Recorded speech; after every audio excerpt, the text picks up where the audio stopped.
on its death anniversary, recalling Gandhi's immense contributions to India's freedom struggle. Siddaramaiah emphasized that Gandhi, martyred in 1948, continues to inspire generations with his principles of truth and non-violence. He noted that Gandhi travelled across the nation, endured imprisonment and made countless sacrifices to lead the independence movement. Siddaramaiah highlighted that under Gandhi's leadership, the Congress party fought for freedom, and the sacrifices of countless freedom fighters must never be forgotten. He urged citizens to reflect on Gandhi's legacy and uphold his values in today's society, stressing the importance of remembering the martyrdom that shaped India's destiny. Mahatma ಗಾಂಧೀಜಿಯವರು ಶಾಶ್ವತವಾಗಿ ಅವರ ಹೆಸರು ಉಳಿಬೇಕಲ್ಲ. ಯಾಕಂದರೆ ಭಾಳ ಜನ ಯುವಕರು ಮರಿತಾ ಇದ್ದಾರೆ. ಅದಕ್ಕೋಸ್ಕರ ನಿನ್ನ ಪ್ರಶ್ನೆಗೆ ಉತ್ತರನೂ ಹೇಳ್ಬಿಡ್ತೀನಿ.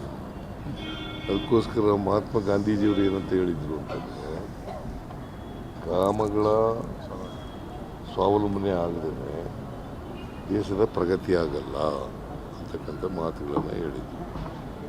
ಗ್ರಾಮಗಳು ಸ್ವಾವಲಂಬನೆ ಆಗಲ್ಲ, ಆರ್ಥಿಕವಾಗಿ, ಸಾಮಾಜಿಕವಾಗಿ, ರಾಜಕೀಯವಾಗಿ, ಶೈಕ್ಷಣಿಕವಾಗಿ ಸ್ವಾವಲಂಬನೆಯನ್ನು ಕಾಣಬೇಕು. ಅವು ಕಂಡಾಗ ಮಾತ್ರ ದೇಶದ ಪ್ರಗತಿ ಆಗಲಿಕ್ಕೆ ಸಾಧ್ಯ ಆಗ್ತದೆ. ಯಾಕೆಂದರೆ ಭಾರತ ಹಳ್ಳಿಗಳ ದೇಶ. ಮಹಾತ್ಮ ಗಾಂಧೀಜಿಯವರು ಹೇಳಿದಂಥ ಕಾಲದಲ್ಲಿ ಸುಮಾರು 180% ಹಳ್ಳಿಗಾಡಿನಲ್ಲಿ ವಾಸ ಮಾಡ್ತಾಯಿದ್ರು. ಅದರಿಂದ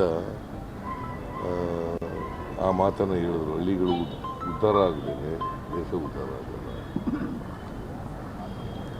ಅದನ್ನು ನೆನೆಸ್ಕೊಂಡು ನಾವು ಅವರಿಗೆ ಸಲ್ಲಿಸ್ತಕ್ಕಂಥ ಗೌರವ ಏನಪ್ಪ ಅಂತಂದರೆ, ಸುಮಾರು ಕರ್ನಾಟಕದಲ್ಲಿ 6,000 ಪಂಚಾಯಿತಿಗಳಿದ್ದಾವೆ. ಸುಮಾರು 6,000 ಪಂಚಾಯಿತಿ ಕಟ್ಟಡಗಳಿದ್ದಾವಲ್ಲ, ಅವ್ರ ಹೆಸರನ್ನು ಇಡ್ತಕ್ಕಂಥದ್ದು. ಅದನ್ನು ನಾವು ತೀರ್ಮಾನ ಮಾಡಿ ಗ್ರಾಮ ಸ್ವರಾಜ್ಯ